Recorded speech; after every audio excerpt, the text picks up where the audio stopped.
What's up, everybody? Pastor New here, and this is, Rayma Phillips. that's right, we're going to get back into sermon recap. This is the Yes. first one of 2025, Whoop, whoop. and you can Okay. listen to the full sermon just on the link below here. the So one click down on there. that.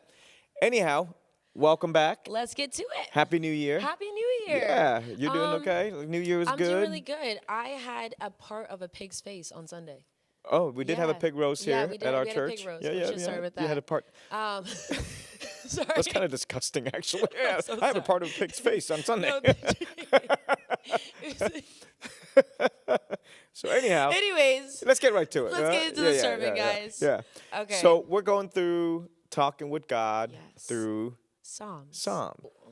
I'm gonna start with how it impacted me and then what I heard, what I learned. Sounds good. Only because I love reading the Psalms, and one of the reasons why I love reading the Psalms is because they have a way of putting your human emotions into words. You know, I agree. Yeah. And reading through the Psalms also, it taught me that I don't have to be like this perfect person and perky all the time when I'm praying to God. Like sometimes you're mad, sometimes you're upset, sometimes you're hurting, sometimes you're feeling. And sometimes you share to God that you want your enemy to really feel a little bit of Exactly, like zap him you a little want them bit, to God. fall. Exactly. And so You can't really say that to him, but you can definitely say that to God. exactly, yeah, God is our confidant. Yep. Yep. So this past Sunday we spoke about Psalm 1 and 2, but I Yes. kind of gave a little bit of background and weaving Psalm 1 and 2 in there. Mostly Psalm 1 because Psalm 2 kind of go together. And the end of Psalm 2 it's really ties back to Psalm 1. I did not know that Moses even had a Psalms. Yeah, Psalm 90. I did not know that. Yeah, yeah.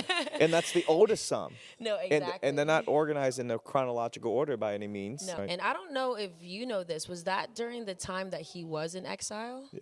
Well, Psalm 1 kind of more like towards the end of his life. Okay. Because when we end Psalm, like the reason Psalm 1 is organized as the first Psalm of the book of Psalm, because when life ends, it's when everything is over, when you're on the deathbed, there's only two people in the world.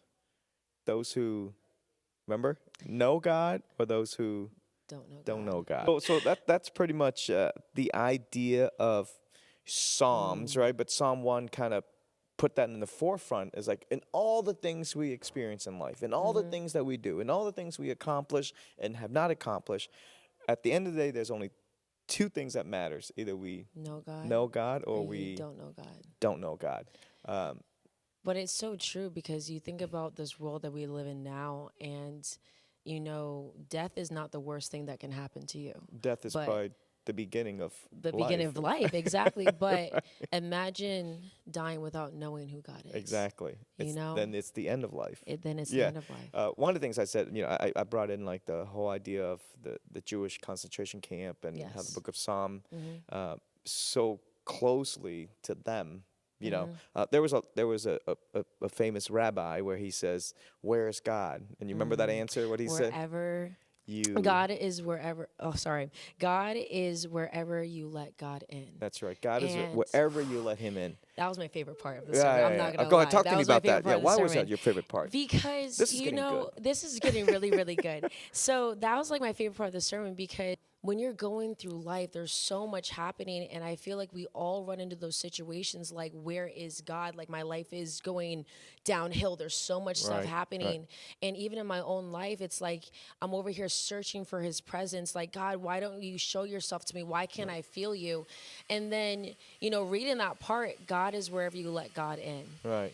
And so I'm like, are there areas of my life that I don't feel God's presence or God's hand in my life because I'm not letting him in to those parts of my life? Right, Are right. those still closed off from God's hands? Right. And we do that in, I'm at a very different stage of my life than you, obviously.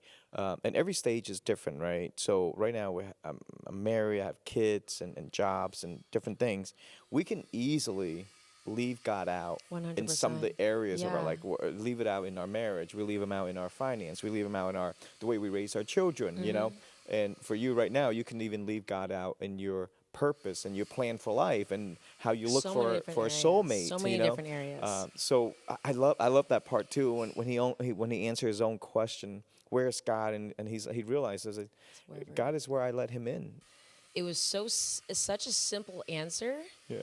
but yet Profound. profound. Like, why didn't I think about this? You're Where have right. you let God in? God You're is right. where you've ever let him in. And, you know, sometimes you need those simple, profound answers and questions for you to finally realize, okay, you know, it's not as complicated as I'm making it seem. Right. I feel like we make our relation with God this complex thing Right. when it's not. When it's not. God is like, It's not. I just want to be there for you. It's super simple. Right. I just want to you be there know? for you. Yep. And Yep, I yep. love using like the analogy of just a father and its son. I was actually I listened to like, you know, the U Bible verse of the day every day, and Right, there right. was a message where this father was talking about my father when my son wins a championship, I'm very proud of him, but I'll love him whether he wins or not, Right, because I see the work he gives in. You know, and he's my son, so it's like we don't have to do anything to earn God's love. Like Right. His love is already there. He already loves us. Right, right. And I feel like with me, I find it hard to let in God in certain areas of my life because I feel like I'm not doing enough for Him in that area. So Right. I'm like, well, I don't want to let Him in Right, because I'm right. not ready yet, and all Right, these right. other things. You Right. know, When we don't realize God is already there. He's we already let him in. there. Yeah. Anyways, it's all we have for today. Yes. Yep, just keep it short and sweet for you. And I hope you do click and listen to the rest of the sermon.